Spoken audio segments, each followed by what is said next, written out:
अस्सलाम वालेकुम एवरीवन। आज की इस वीडियो के अंदर हम बात करने वाले हैं डिज़ाइन सिस्टम के ऊपर। डिज़ाइन सिस्टम बेसिकली है क्या और कब और किन प्रोजेक्ट के अंदर हम डिज़ाइन सिस्टम को यूज़ कर सकते हैं, और उसके बाद जो टॉप के डिज़ाइन सिस्टम हैं वो कौन कौन से हैं, और उन टॉप के डिज़ाइन सिस्टम के अंदर से कौन कौन से डिफरेंट एलिमेंट्स हम अपने डिज़ाइन के अंदर यूज़ कर सकते हैं और उनसे कौन सा इंस्पिरेशन ले सकते हैं।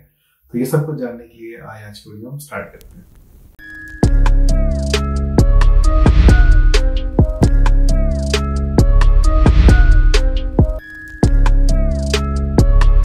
अगर आप एक प्रोजेक्ट पे काम कर रहे हैं और आपके साथ टीम्स के अंदर और डिफरेंट डिजाइनर्स भी शामिल हैं, तो होगा क्या कि सब डिजाइनर्स के पास डिफरेंट डिफरेंट प्रॉब्लम्स और चैलेंजेस होंगे जो उन्होंने सॉल्व करने हैं और डिज़ाइन के अंदर इम्प्लीमेंट करने हैं। तो इस तरह से जब एक प्रोजेक्ट के ऊपर मल्टीपल डिज़ाइनर जब वो काम कर रहे होंगे, तो हर डिज़ाइनर का माइंडसेट डिफरेंट है, हर डिज़ाइनर की थिंकिंग स्टाइल और डिज़ाइन इम्प्लीमेंटेशन डिफरेंट होगी। तो इवेंचुअली होगा क्या है कि आपका जो एंड रिजल्ट है वो बिल्कुल डिफरेंट होगा। फॉर एग्जाम्पल, अगर मैं होम पेज पे काम कर रहा हूँ और आपके पास अबाउट उसका पेज है, तो दोनों का जो डिज़ाइन थिंकिंग और मेथड है वो बिल्कुल डिफरेंट होगा। फॉर एग्जाम्पल, मैं अगर अपनी हेडिंग्स जो पिक कर रहा हूँ, फॉन्ट साइज उसका मैं 60 पिक कर रहा हूँ, कलर्स मैंने जो अपने डिज़ाइन के अंदर वो ऑरेंज जो वो यूज़ किया हुआ है, और ऑन द अदर हैंड जब आप डिज़ाइन कर रहे हैं, बिकॉज हम दोनों की कोलेबोरेशन नहीं है, तो आप हेडिंग जो साइजेस हैं वो 60 के बजाय फॉर एग्जांपल 40 पिक कर रहे हैं। आपको ऑरेंज नहीं पसंद, आपको जो हमारे ब्रांड के अंदर जो दूसरा कलर है पर्पल आपको वो पसंद है, तो आप वो ऐड कर रहे हैं। इसी तरह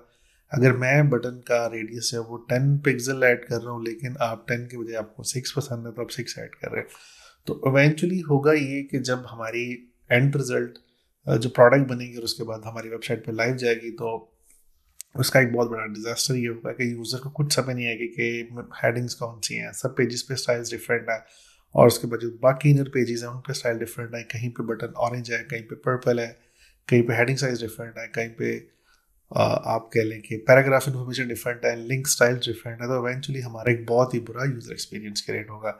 अब उसके बाद हमारी ब्रांड कंसिस्टेंसी ख़त्म हो जाएगी, यूज़र को कुछ समझ नहीं आएगी कहाँ से किधर जा रहा है, कौन सी चीज़ें किस चीज़ को रिप्रेजेंट करती हैं, और इसके बाद हमारा जो कंप्लीट प्रोजेक्ट वो सारे का सारा बेड़ा गर्क हो जाएगा। तो बेड़ा गर्क करने के बाद जब क्लाइंट के पास जब फाइनल रिपोर्ट जाएगी कि यूज़र्स ने हमारी वेबसाइट्स को इतना डिसलाइक किया, तो हमें मिलेगा 1 स्टार और ऑर्डर कैंसिल दूसरे नंबर पे, और फीडबैक जो वो देखा वो आपको समय लगी होगी। इसलिए जब इस तरह की सिचुएशन के अंदर आप मल्टीपल डिजाइनर के साथ काम करें, या इवन आप अकेले भी काम करें, लेकिन फिर भी आपकी कोलैबोरेटिव टीम के अंदर front end developers, product managers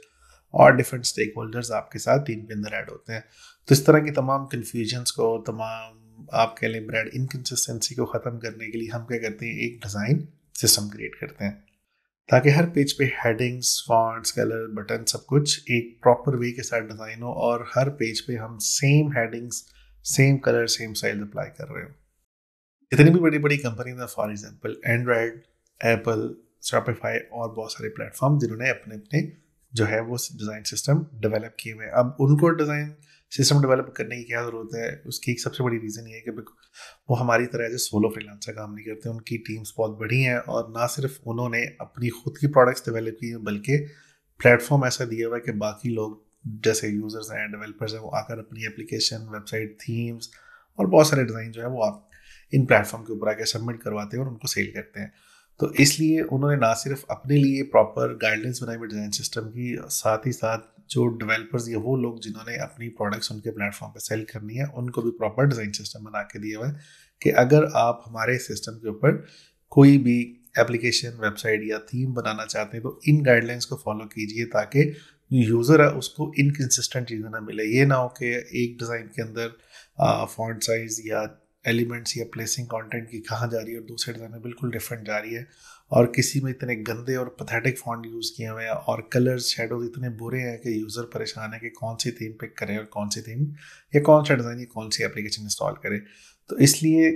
इस तरह के जितने भी ब्रांड्स हैं, सब ने जो है वो अपने अपने डिज़ाइन सिस्टम बनाए हुए हैं, और इन डिज़ाइन सिस्टम को यूज़ करके, इनकी गाइडलाइंस को फॉलो करके आप अपनी एप्लीकेशंस को भी सबमिट करवा सकते हैं उनके प्लेटफॉर्म के ऊपर। और अगर आप इनकी गाइडलाइंस को फॉलो नहीं करेंगे, तो होगा क्या कि आपकी एप्लीकेशन या आपका जो थीम है वो रिजेक्ट हो जाएगा। और सिमिलरली ये सेम चीज़ें हम अपने भी जो हमारे पर्सनल क्लाइंट के प्रोजेक्ट्स होंगे, हम उनके अंदर भी यूज़ कर सकते हैं। हम वो बहुत सारी चीज़ें जो हमें आइडिया नहीं होगा या हमें नहीं पता कि मल्टीपल फॉन्ट साइज़ कौन से होते हैं, H1 2 3 4 5 का साइज़ क्या है, तो हम इन प्लेटफॉर्म पे जाके वहाँ से भी हेल्प ले सकते हैं। डिज़ाइन सिस्टम इतनी कॉम्प्लेक्स चीज़ नहीं है जिसको सुन के आप परेशान हो देंगे, यार ये तो बड़ी बड़ी कंपनीज बना रही है, मेरा क्या काम, मतलब या फिर मैं कैसे जो है वो डिज़ाइन सिस्टम क्रिएट कर सकता हूँ। तो इसलिए आपने परेशान बिल्कुल नहीं हो रहा। हमारी जो ये वाली वेब डिज़ाइन की सीरीज़ है, हमने स्टार्ट इसीलिए किया कि जितनी भी कॉम्प्लेक्स चीज़ें हैं और जो इस तरह के काम किस तरह से क्रिएट करते हैं, वो सारे के सारे हम इस तरह की वीडियोज़ के अंदर कवर करेंगे। यहाँ पर एक चीज़ समझने की ज़रूरत है कि कब आपको डिज़ाइन सिस्टम रिक्वायर्ड है और कब आपको डिज़ाइन सिस्टम बिल्कुल नहीं चाहिए। तो फॉर एग्जांपल, अगर हम किसी छोटे प्रोजेक्ट के ऊपर काम करें जिसमें हमने जस्ट 1 या 2 पेजेस डिज़ाइन करने हैं, तो हमें इतना बड़ा डिज़ाइन सिस्टम बनाने की बिल्कुल ज़रूरत नहीं, जिसमें हम स्क्रैच से डिफ़ाइन करें कि हमारे H1 2 3 4 5 हेडिंग्स क्या होंगी, हमारे पैराग्राफ्स क्या होंगे, हमारे कलर्स की वेरिएशंस क्या होंगे, जिसके अंदर प्राइमरी, सेकेंडरी, ट्रेजरी,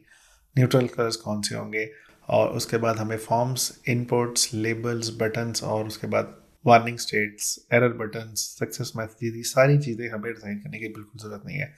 हम छोटे प्रोजेक्ट्स के अंदर जिसमें हम 1 या 2 पेज डिज़ाइन करने हैं, let's say different section design करने हैं, उसके लिए हम क्या करते हैं कि जो बेसिक एलिमेंट्स है, फॉर एग्जांपल हेडिंग्स, फॉन्ट्स, उसके बाद कलर्स और आइकन्स, ये चीज़ें हम एक बिल्कुल बेसिक सा हम एक स्ट्रक्चर जो है वो एज एन डिज़ाइन सिस्टम के तौर पे उसको सेव कर लेते हैं या हम अपने डिज़ाइन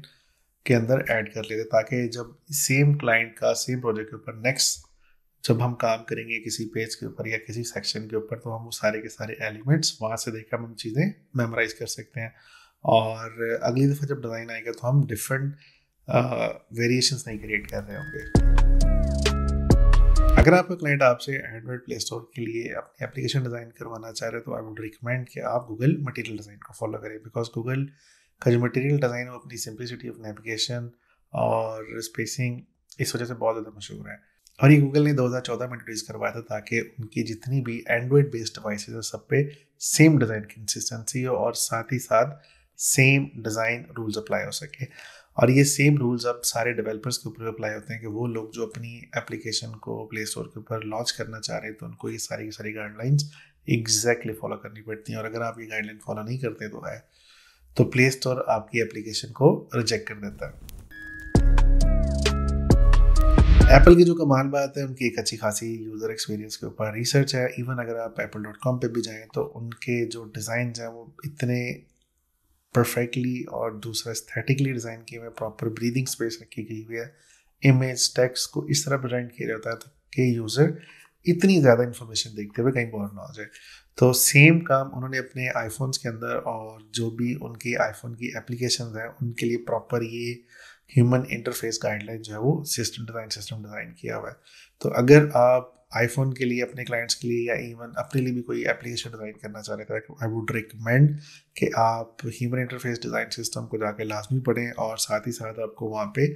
जो रिसोर्सेज यूआई के अंदर आप यूज़ कर सकते हैं, आपको सारे के सारे वो भी अवेलेबल होते हैं आईफोन की तरफ से,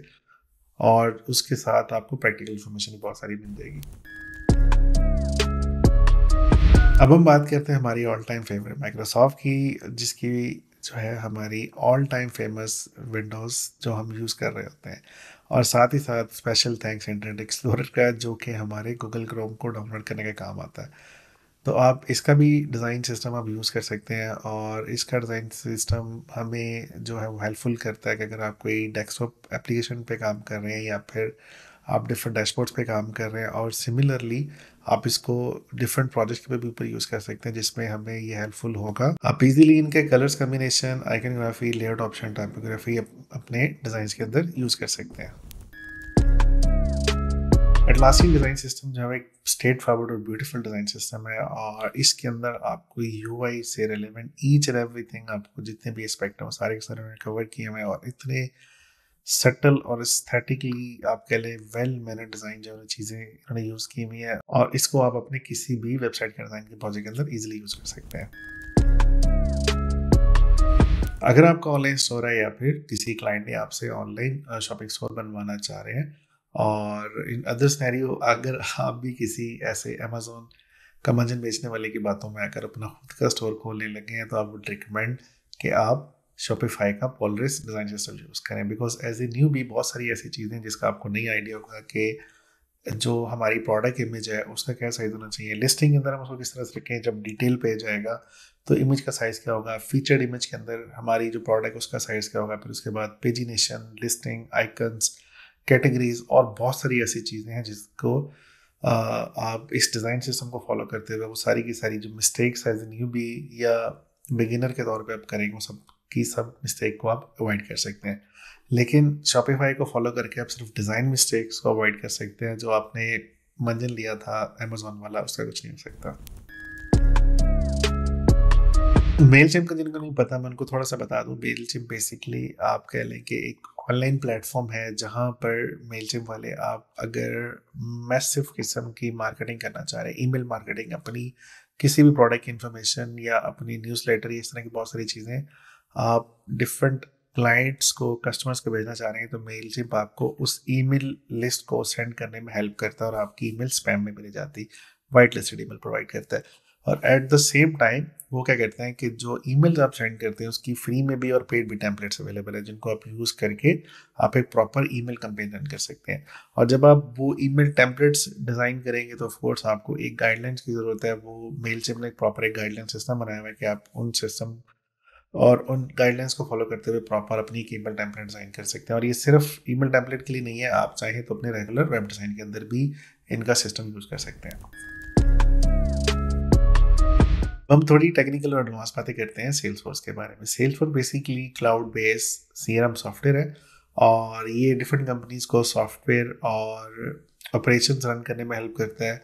और ये पर्सनलाइज्ड किस्म का जो एक्सपीरियंस है वो बिल्ड करने में कस्टमर्स की हेल्प करता है। और सीएम इंटीग्रेशन के थ्रू बहुत सारी ऐसी कंपनीज हैं जो कि अपने बहुत सारे सिस्टम ऑटोमेट करते हैं, सर्विसेज भी ऑटोमेट करते हैं, जिसमें मार्केटिंग, सेल्स, कॉमर्स, आईटी और बहुत सारी ऐसी फील्ड्स हैं जो कि सेल्सफोर्स उनको हेल्प करता है। तो अगर आप अपने किसी ऐसे क्लाइंट के लिए काम कर रहे हैं जो उसकी सर्विसेज सेल्स फोर्स के रेलेवेंट है और वो अपनी सर्विसेज को क्लाउड बेस्ड लेकर जाना चाह रहा है, तो आपको जो है वो सेल्स फोर्स का जो ये डिज़ाइन सिस्टम है आप इजीली यूज़ कर सकते हैं और इसकी गाइडलाइंस को फॉलो करते हुए उनके लिए बहुत सारी चीज़ें भी डिज़ाइन कर सकते हैं। इसके अलावा और भी बहुत सारे ऐसे डिज़ाइन सिस्टम्स हैं जो कि हम डिफरेंट वेज में और डिफरेंट ओकेजन के ऊपर हम यूज़ कर सकते हैं अपने डिज़ाइंस के अंदर। तो वीडियो को शॉर्ट रखने के लिए मैंने जो टॉप बेस्ट डिज़ाइन सिस्टम्स हैं वो आज इस वीडियो में उनके बारे में बात की है। तो आई होप आपको आज की वीडियो पसंद आई होगी। तो अगर आपको आज की वीडियो पसंद आई है तो ताकि जो यूट्यूब का एल्गोरिदम है वो भी खुश हो जाए हमसे। तो thank you so much for watching. अल्लाह हाफिज़।